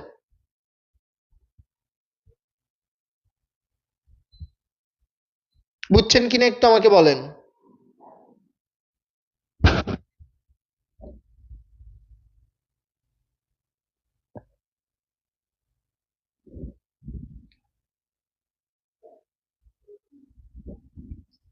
তারপরে আসেন, বাংলাদেশে সব থেকে বেশি শিক্ষিত এবং বৃহত্তম ক্ষুদ্র নৃগোষ্ঠী গোষ্ঠী কি? চাকমা। চাকমার যে সকল আহ, মানে শিশু বা আমরা যে ইয়ং জেনারেশনের কথা বলি, তারা কিন্তু এখন অনেক বেশি কম্পিটিশন করে এসে আমাদের মূল যেই জনগোষ্ঠী আছে তাদের সাথে কিন্তু কম্পিটিশন করছে। তো চাকমা জনগোষ্ঠী সব থেকে বেশি শিক্ষিত, এবং চাকমা মানে আয়তনের মানে জনসংখ্যার যে সংখ্যার দিক থেকে কিন্তু চাকমা বাংলাদেশের বৃহত্তম উপজাতি। বুঝছেন কিনা একটু বলেন। ওকে, আজান দিচ্ছে, আপনারা বোর্ডের এই কয়েকটা টপিক দাগাই দিচ্ছি, লেখেন, আমি অতক্ষণ আপনাদের একটু রেস্ট দিই।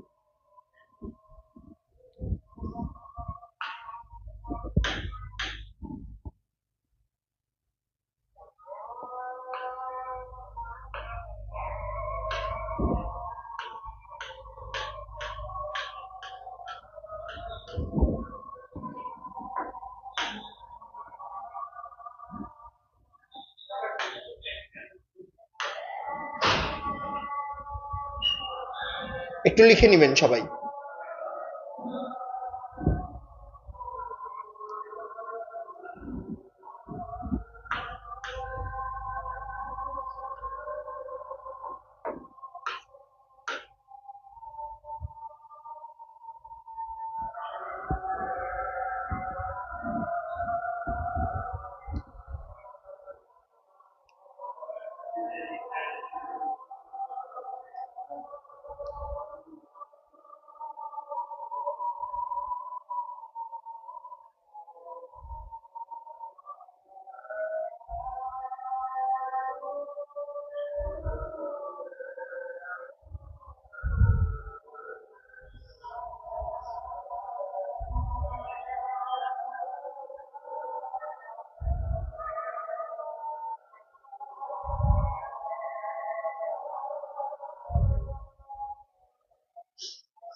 ভাই ইতিহাস।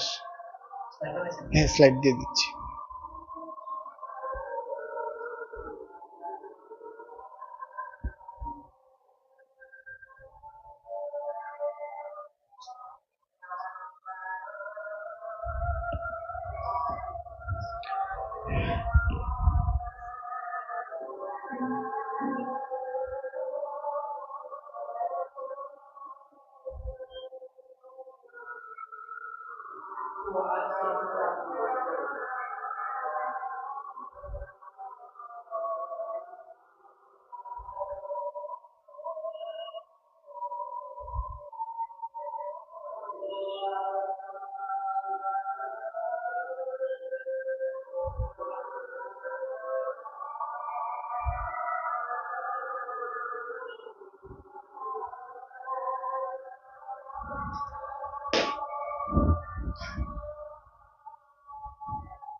ওকে, তো দেখেন আমরা বলেছি অনেকগুলো আছে, আপনাদের মনে প্রশ্ন আসতেই পারে এতগুলো কিভাবে পড়বেন। আমি দাগাই দিছি, মাউরি, নিগ্রো, দ্রাবিড়, নাগা, পিগমি, কুর্দি, শেরপা, এই কয়টা জাস্ট মনে রাখবেন। একটু ছন্দে পড়েন, মাউরি, নিগ্রো, দ্রাবিড়, নাগা, পিগমি, কুর্দি, Sherpa. I repeat, Maori, Negro, দ্রাবিড়, নাগা, পিগমি, কুর্দি, শেরপা, এই কয়টা শুধু মনে রাখবেন।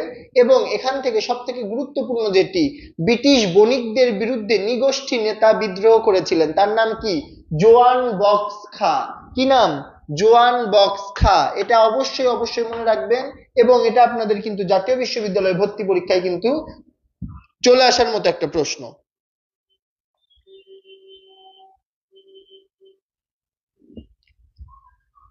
সামিয়া আনোয়ার, যথেষ্ট বার কিন্তু কমেন্ট দেখা হয়, এমন হতে পারে দুই একটি কমেন্ট হয়তো আসে না, যখন আপনারা 10 জন বা 15 জন একসাথে কমেন্ট করেন, ফোন স্ক্রিনে হয়তো বা 7-8 জনেরটা আসে, সবারটা আসে না, কিন্তু কোশ্চেন করার পরে কিন্তু যথেষ্ট বার সেটা দেখার চেষ্টা করা হয়।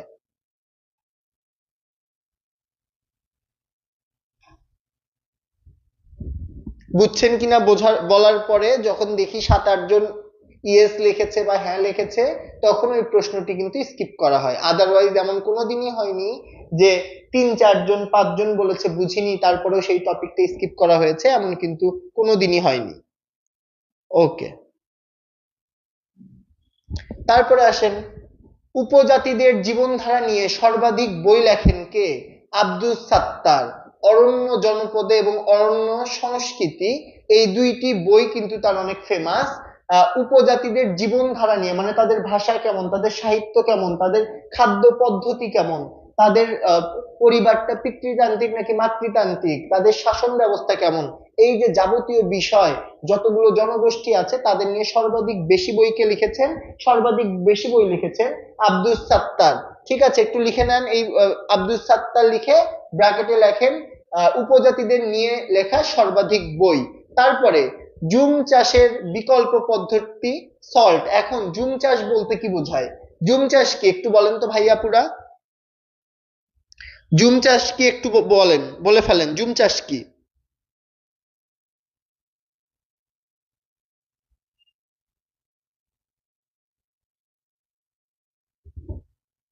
কেন ইপ্তি, ক্লাসের ভিউ দিয়ে আপনি কি করবেন? মানে খুবই উদ্ভট একটা প্রশ্ন। অনেকে তো রেকর্ড ক্লাস করে নেয় পরবর্তীতে। লাইভে 100 জন বা 150 জন আছে, এটাই তো অনেক আপাতত। ওকে।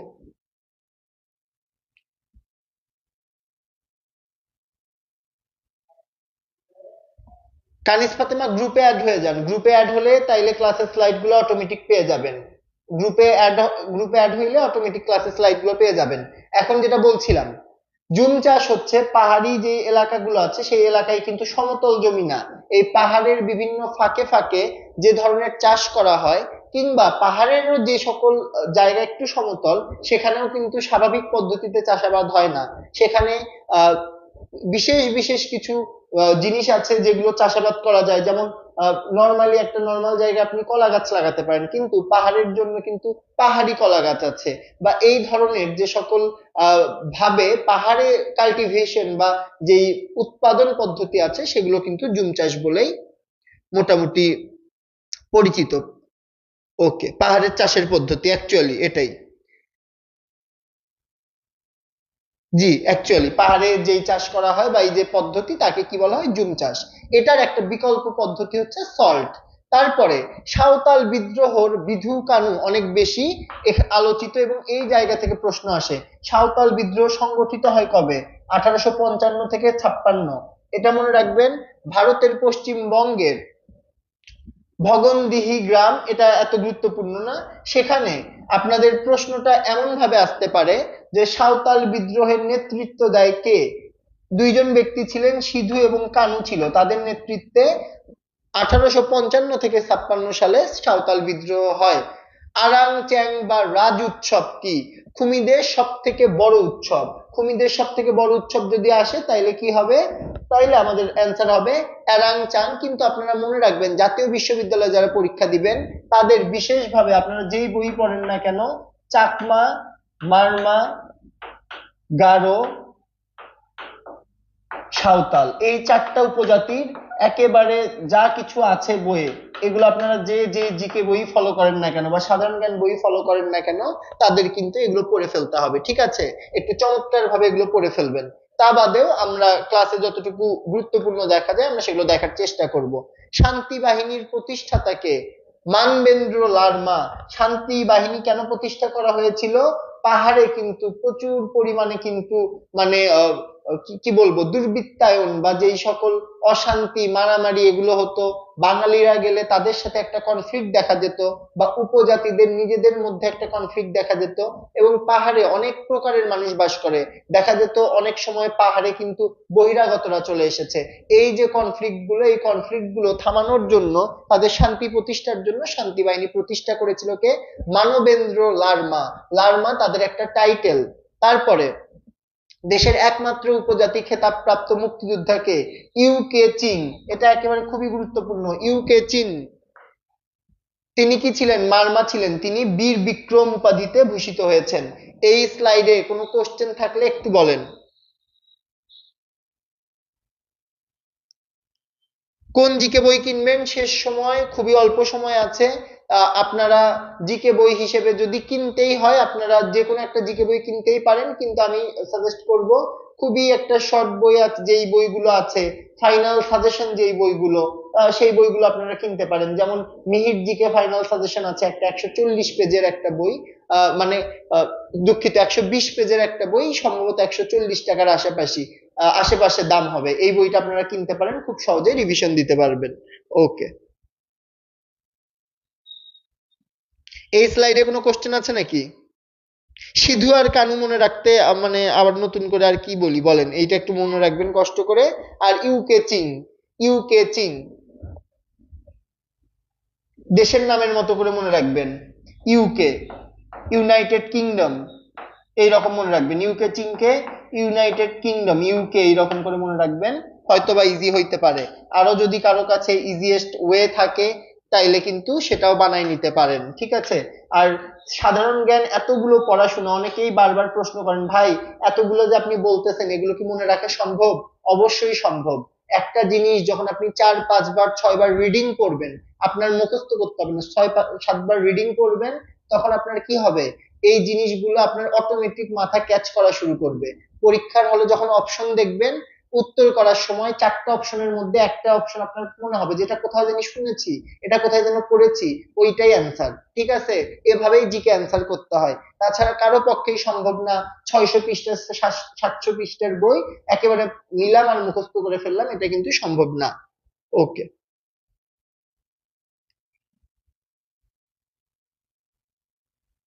বুঝছেন কিনা বলেন? কোনো কোশ্চেন আছে?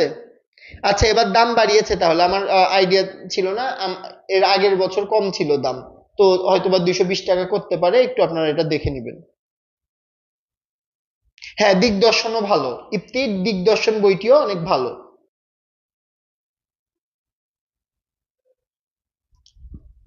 এই স্লাইড থেকে কোনো কোশ্চেন আছে কিনা একটু আমাকে বলেন। এই স্লাইড থেকে কারো কোনো কোশ্চেন আছে?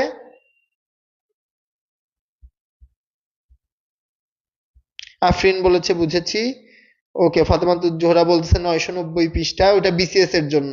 হ্যাঁ, জুবায়ের জিকে বইটাও ভালো, কিন্তু আসলে কি, যেই বইগুলো একটু বড় বা একটু আপনারা দেখেন যে একটু লেন্থ বেশি, আপনাদের পড়ার আগ্রহ হারিয়ে যায়। তো আপনারা জুবায়ের জিকে পড়েন, মিহির জিকে পড়েন, অথবা আপনারা খন্দকার জিকে পড়েন, অথবা আপনারা জয়কলি জিকে পড়েন। এটা কোনো বিষয় না, আপনাদের মেইন কাজ হচ্ছে একটা অধ্যায়ের বিগত বছরে আসা প্রশ্নগুলো আপনাদের অবশ্যই সলভ করতে হবে। সেই সাথে ওই চ্যাপ্টারটা আপনারা একবার রিডিং করে নেবেন, এবং বইগুলোতে খুব চমৎকার ভাবে কোনো কোনো একটা লাইন আপনাদের বোল্ড করা থাকে বা গাঢ় করে লেখা থাকে, কোনো কোনো লাইনে স্টার দেয়া থাকে, এই ব্যাপারগুলো আপনারা মাথায় রাখবেন, তাইলেই বুঝবেন যে কোনটা গুরুত্বপূর্ণ। ওকে, তারপরে দেখেন, বাংলাদেশে প্রথম বাধ্যতামূলক প্রাথমিক শিক্ষা চালু করা হয় 1লা জানুয়ারি 1992। মানে 1992 সালের 1লা জানুয়ারিতে বলা হয় প্রত্যেকটি বাঙালির কি করতে হবে, অন্তত পক্ষে প্রাথমিক বিদ্যালয়, প্রাথমিক মানে কি, ক্লাস 5 পর্যন্ত পড়াশোনা করতে হবে। এই আইন কবে করা হয়? এই আইন করা হয় 1992 সালের 1লা জানুয়ারি, ঠিক আছে। মানে এটা চালু করা হয়। আর এটা কিন্তু মানে মানে এটা নিয়ে পরিকল্পনা তার 2 বছর আগে 1990 সালে করা হয়। 1990 সালে কি করা হয়, আইন পাশ করা হয়, এবং চালু করা হয় কবে, 1992 সালে। ঠিক আছে, আমি প্রথমে একটু স্কিপ করে গিয়েছিলাম ভুলে, তো এটা আমি আরেকবার সলভ করে দেই। সেটা হচ্ছে 1990 সালে আইন পাশ হয়, এবং সেটি যে চালু করার ব্যাপারটা, সেটা ঘটে কবে, 1992 সালে। তারপরে দেশে প্রাথমিক শিক্ষার বয়সসীমা 6 থেকে 11 বছর প্লাস, ঠিক আছে। তার মানে 6 বছরে আপনি একটা শিক্ষার্থীকে প্রথম শ্রেণীতে আপনি ভর্তি করাতে পারেন, এবং পঞ্চম শ্রেণীতে তার বয়স সর্বোচ্চ কত হবে, 11 বছর বা তার প্লাস মাইনাস আশেপাশে থাকবে। তারপর বাধ্যতামূলক প্রাথমিক শিক্ষা কার্যক্রম সারা দেশে চালু হয় 1লা জানুয়ারি 1993। এখানে দেখেন, বাধ্যতামূলক প্রাথমিক শিক্ষা চালু করা হয় কবে, যদি শুধু বলে প্রাথমিক বাধ্যতামূলক শিক্ষা, এটা চালু করা হয় কবে, তখন বলবেন 1992। কিন্তু যখন বলবে সারা দেশে, মানে 64 জেলায় এটা নিশ্চিত করতে করতে আরো 1 বছর লেগে যায়, সেটা কবে, 1993 সালে। বুঝছেন কিনা একটু আমাকে বলেন, বুঝছেন কিনা একটু আমাকে বলেন।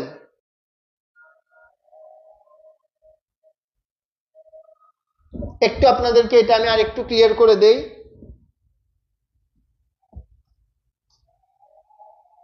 প্রাথমিক শিক্ষা বা পঞ্চম শ্রেণী পর্যন্ত শিক্ষার একটা গুরুত্ব বোঝার পর 1990 সালে একটা আইন পাশ হইলো, সেই আইনটাকে কি বলা হচ্ছে, বাধ্যতামূলক প্রাথমিক শিক্ষা। বাধ্যতামূলক প্রাথমিক শিক্ষা। তার পরবর্তীতে যেই কাজটি করা হইলো, এটা তো এখন আইন পাশ হইলো, তারপরে কি করতে হবে, আমাদের আমাদের আইনটা বাস্তবায়ন করতে হবে। এখন আমি কি সব জেলায় একসাথে আমার এটা শুরু করা সম্ভব না, আমার স্পেসিফিক কিছু জেলা নিয়ে কাজ শুরু করতে হবে। 1992 সালে এই বাধ্যতামূলক প্রাথমিক শিক্ষা চালু হইলো। তার পরবর্তী সময়ে 93, এখন আমি নির্দিষ্ট কিছু জায়গায় আমি চালু করে ফেলছি, আমার কি করতে হবে, সারা দেশে আমি চালু করব। সারা দেশে চালু করা হইলো 1993 সালে। বুঝছেন কিনা একটু আমাকে বলেন, বুঝছেন কিনা একটু আমাকে বলতে হবে ভাইয়া আপুরা।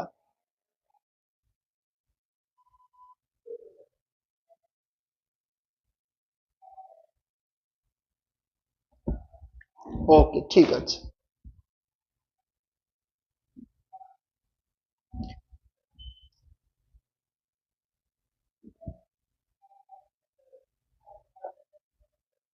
তারপরে দেখেন, বাংলাদেশের প্রথম নিরক্ষর মুক্ত জেলা, মানে যেই জেলা থেকে যত নিরক্ষর মানুষ ছিল, যাদের অক্ষর জ্ঞান নেই, সেই প্রথম নিরক্ষর মুক্ত জেলা মাগুরা। ঠিক আছে, প্রথম নিরক্ষর মুক্ত জেলা, অর্থাৎ এমন একটা মানুষও পাবেন না যার অক্ষর জ্ঞান নেই বা যে পড়াশোনা করতে জানে না।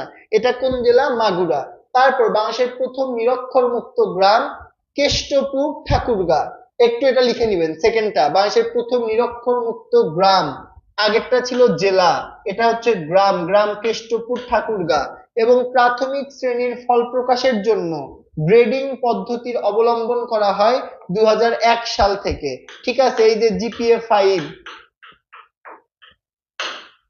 এই যে পদ্ধতি, এই পদ্ধতি বা গ্রেডিং সিস্টেম কবে চালু করা হয়? 2001 সাল থেকে।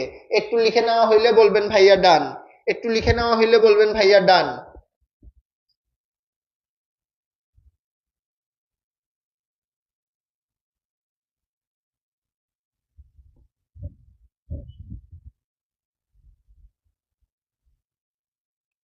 এটা কোন টপিক পড়াচ্ছি? এই টপিকটা হচ্ছে আপনার বাংলাদেশের জনসংখ্যা, 5 মিনিট ভাই। বাংলাদেশের জনসংখ্যা, এবং জনসংখ্যা বলতেই যেহেতু আমরা কি বুঝি, জনসংখ্যা বলতেই কিন্তু আমরা ক্ষুদ্র জনগোষ্ঠীও বুঝি, সেই ব্যাপারটা আছে।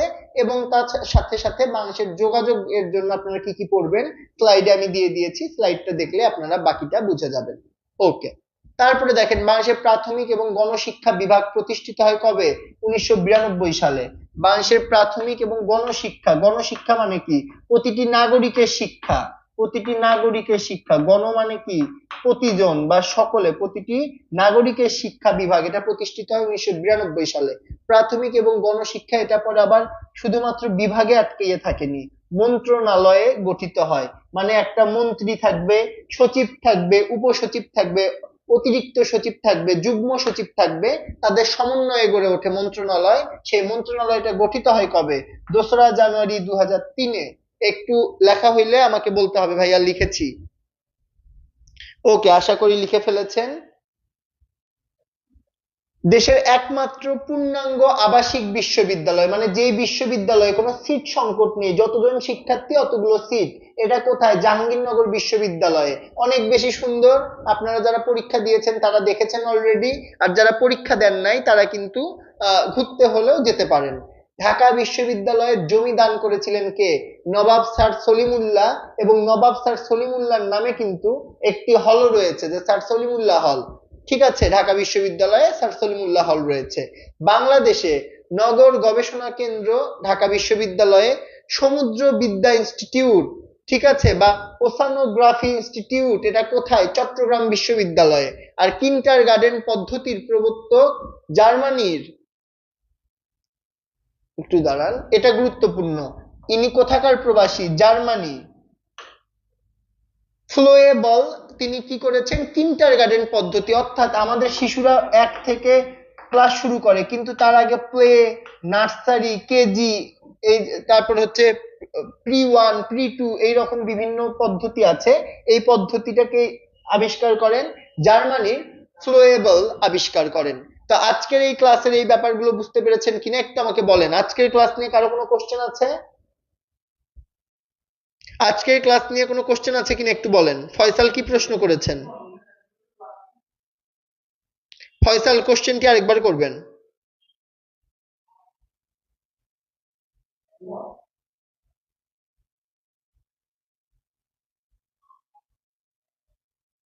ফয়সাল, কোশ্চেনটা আরেকবার করবেন। ক্লাস শেষ, অলমোস্ট ক্লাস শেষ, আমরা শেষ করে দিব, এই জন্যই বললাম আজকের ক্লাস নিয়ে কারো কোনো সমস্যা আছে কিনা। এবং আপনাদেরকে যে স্লাইড দেওয়া হবে সেই স্লাইডে কিন্তু আপনাদের জন্য যোগাযোগ ব্যবস্থা একটু হালকা সাজিয়ে দেওয়া আছে, যেই জিনিসগুলো আপনারা রিডিং করলেই কিন্তু বুঝে যাবেন। স্লাইড তো পেয়ে যাবেন ইনশাল্লাহ। তাহলে আজকের ক্লাসটি আর দীর্ঘায়িত না করে আজকের ক্লাসটি কিন্তু এখানেই শেষ করছি। সকলের জন্য শুভকামনা, এবং আপনারা যে সকল সমস্যার কথা বলেছেন ইনশাল্লাহ অচিরেই আমরা সেগুলো সমাধান করার চেষ্টা করব। ওকে, আসসালামু আলাইকুম সবাইকে।